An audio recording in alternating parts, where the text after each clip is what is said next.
What's up, guys? Welcome back to Newswave. Before we get started today, I want to do a quick shout out to the SpawnWave Reddit. The subreddit is doing really well. Everyone's talking over there, and they're coming up on 600 members currently, and it's a lot of fun. I would check it out. It's reddit.com/r/SpawnWave. If you were curious about talking about some of the topics we have here on Newswave, they're talking about them all the time over there as well, and they bring up new topics. So it's a little more organized than the YouTube comments down below each video. I would check them out if you're curious. And with that, guys, let's get started. First topic today is pretty interesting. So they showed off Dragon Quest XI way more in depth, and it was mostly about the 3DS version. A lot of people were going into that direct hoping there'd be anything about the Switch version. There was nothing. Don't expect to hear anything about the Switch version until, I would honestly probably a month after release of this and the PS4 version, because they don't want the Switch version to kind of overshadow these ones before it's even out. Some people might just wait for the Switch version if they see it on the market, or at least coming up. So they're going to keep that in the background for a while. But what they did show us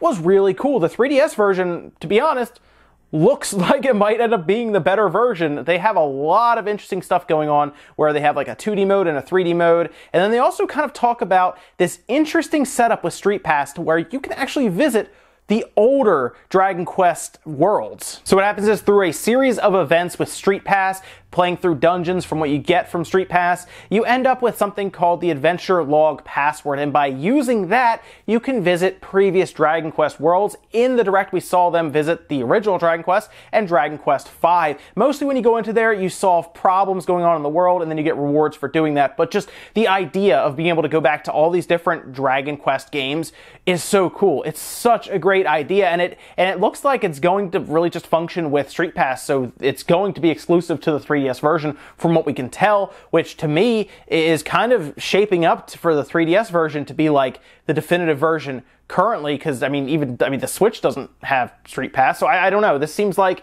a 3DS only feature, and it's so cool looking. Yeah, they showed the 2D 3D aspect, that's great, but the idea of going back to older locations, to older Dragon Quest games that some of us are familiar with, is such a cool feature to pop on the 3DS version. And of course, we still have no word on localization, which is still frustrating to a lot of people, especially Dragon Quest fans, although this is a game that I can see getting localized at some point.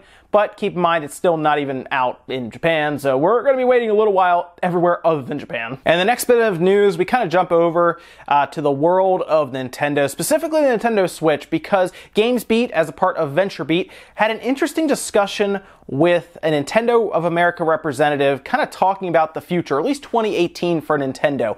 And the representative had some interesting things to say, specifically that next year is going to be mostly about Metroid Prime 4 and the new Pokemon game for the Switch. Now, they also mentioned Kirby and Yoshi, because those are two games that are pretty much set in stone as being 2018 games, as we see in their trailer, whereas the other two, the Pokemon game and the Metroid game, really don't have any type of release year at all. We don't know when they're coming out, but this representative seems to be trying to pin them down in 2018. Now, Go Nintendo went ahead and reached out to Nintendo. Nintendo, of course, reached back saying, well, we have no official release years for these titles yet. But keep in mind, the Pokemon Company, they did say it might take more than a year to come out, and really a year from their announcement would place it middle of 2018, so even if it takes more than that, that could be a game that comes out next November. That's completely plausible. And really, every E3, Nintendo has some big game, right? Something that they kind of show off on the show floor. Of course, they had Mario Odyssey, where they did the big, the big spectacle that they had at E3, where they set up all these stands and all this decoration and stuff, all about Mario Odyssey. So next year is probably going to be for one of those two. I don't think they're going to go all out like that for a Kirby or a Yoshi. It'll be one of their two big ones. Metroid Prime would be very cool. Can you imagine some of the setups they can do for that? Or Pokemon. Pokemon is big enough to where they could make the biggest deal ever about the first console-grade Pokemon game. So they can kind of go either way. If both of those hit, along with Kirby and Yoshi, and maybe some third-party games trickled in there or some other announcements, 2018 is going to be extremely strong once again for Nintendo. This year, 2017, has already been strong. Now, of course, they have come out and like I said, kind of said, well, we don't know when they're coming out, but 2018 is reasonable, I think, for the Pokemon game. I'm a little more surprised that Metroid could be a 2018 game. I keep feeling like that's going to slip into 2019. Might be their big E3 game for 2019, but who knows at this point? I mean, we don't know how long Metroid's been in development. it could have been in development for a year now, could have been in development for 2 or 3 years. Maybe they were looking at the Wii U and they were like, well, we're not going to put it on the Wii U, we'll hold it off for the Switch.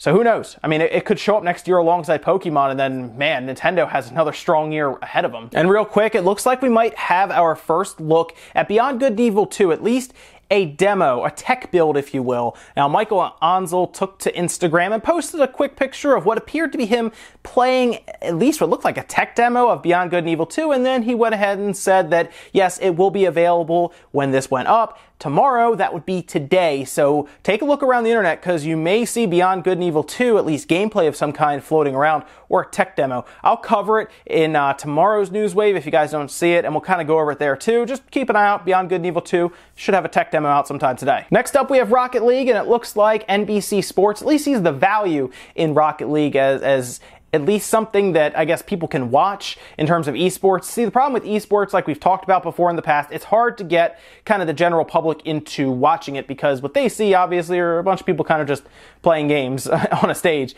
But Rocket League has an interesting appeal because it can be pretty exciting to watch that game, and the rules are pretty straightforward. You can kind of see RC cars trying to smack, obviously, what appears to be some people a soccer ball into a goal. It's pretty easy to get the hang of what's going on just if you sit down and watch it. It looks like NBC Sports is going to be broadcasting and streaming the entire 2v2 $100,000 Rocket League competition. And it's pretty interesting to see NBC kind of jump in to the entire esports section here with Rocket League. I think Rocket League has a ton of potential in esports just because it is approachable, at least very easily approachable compared to other games where there are a lot of rules going on. I mean, forget about trying to have Dota 2 in front of a general population and them try to understand everything. They will get bored and kind of turn away from it on TV, whereas Rocket League, like I said, it's pretty straightforward. I kind of look forward to see how the numbers are in terms of viewership and just see if this is something that they can kind of get behind and maybe Rocket League starts showing up on TV more often. Next up is the announcement that I'm sure you have all been waiting for so patiently, and that is that the Sonic movie that I think a lot of people figured was a joke of some kind, it kind of fell off the face of the earth for a while.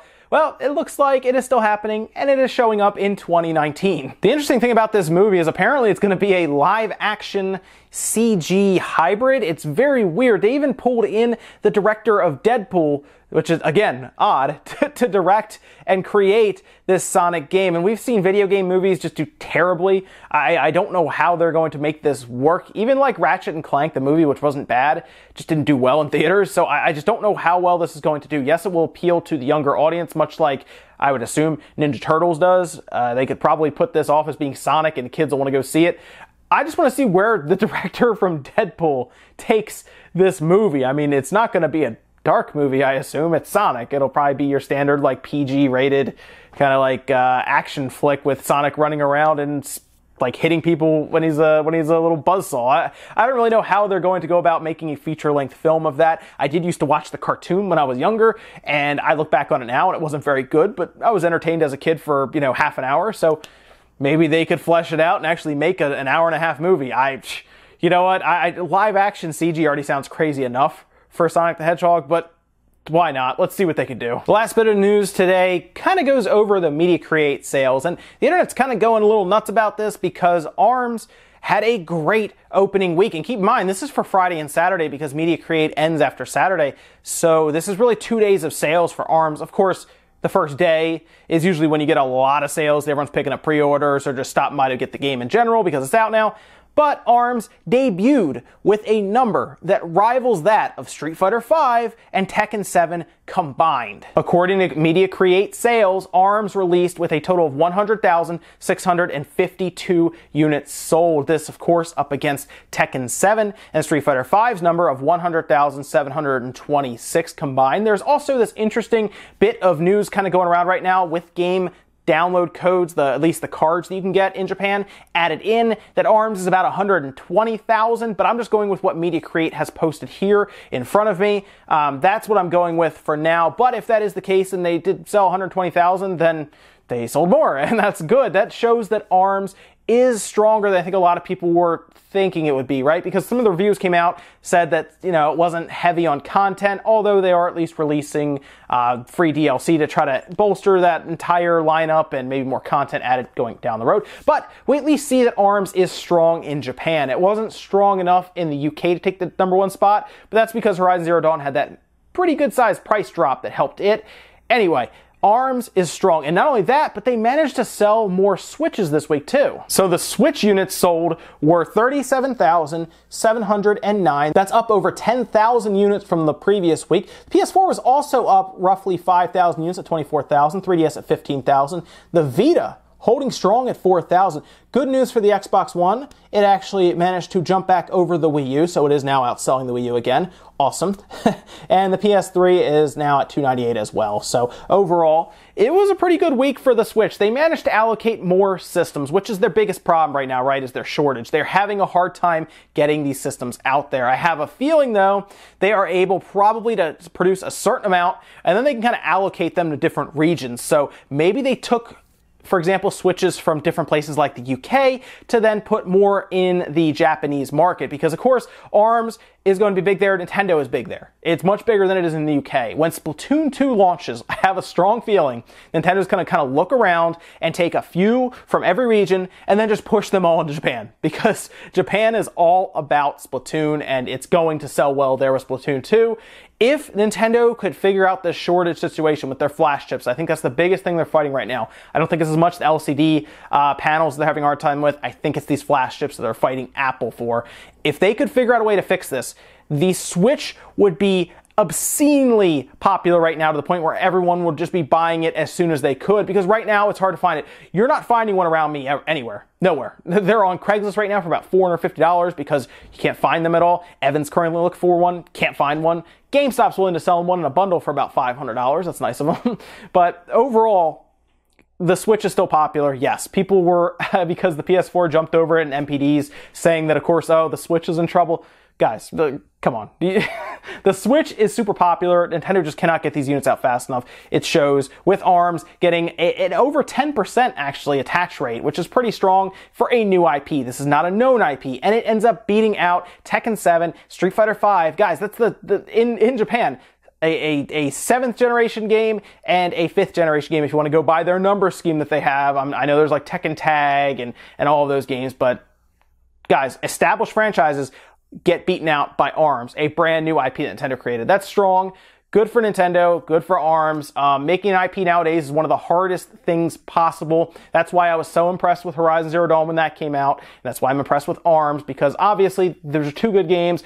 ARMS, while it did not get the best reviews, is still strong enough in the marketplace to take on other games like Tekken and Street Fighter in that genre. So great for Nintendo, good for ARMS. And that's it for Newswave today, guys. Make sure you comment, like, subscribe, all that good stuff. Let me know what you think about anything we talked about today, whether it is the Sonic movie coming out in about 2 years. Is that a movie you're going to go see? Because I just want to see a preview. I just want to see what it looks like with a Deadpool director and a CG and live action hybrid. I don't even know what that means. That's going to be weird, right? Let me think about ARMS and the Switch doing very well in the Media Create week that just happened. I'll be curious what MPD sales are now that ARMS, it will be a part of the next report, because that tells me that they have to get more Switches out there for ARMS in the US, right? Maybe they didn't just do it for Japan. Maybe they pushed more units in the United States. I haven't seen them in my area. I did not see one Switch on release date for ARMS, and I took a look around, to be honest. So we'll see, though. Thank you so much for watching, guys. I will see you next time.